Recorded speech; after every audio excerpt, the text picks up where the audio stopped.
Sir నేను చెప్తాను sir. అలాగే సార్. ఏంటమ్మా స్కూల్లో ఎక్స్కర్షన్ అన్నారంటగా, నువ్వు రానన్నావంట? సార్ ఫోన్ చేశారు. నాకు వెళ్ళాలనిపించలేదు డాడీ.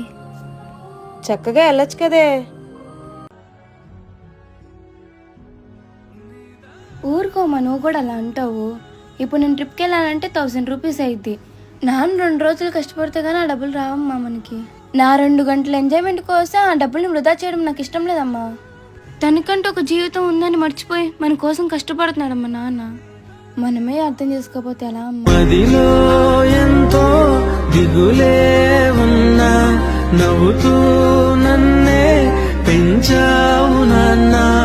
కరిగే మైనం నువ్వవుతున్నా, నిసిలో వెలుగై నడిపావు నాన్న.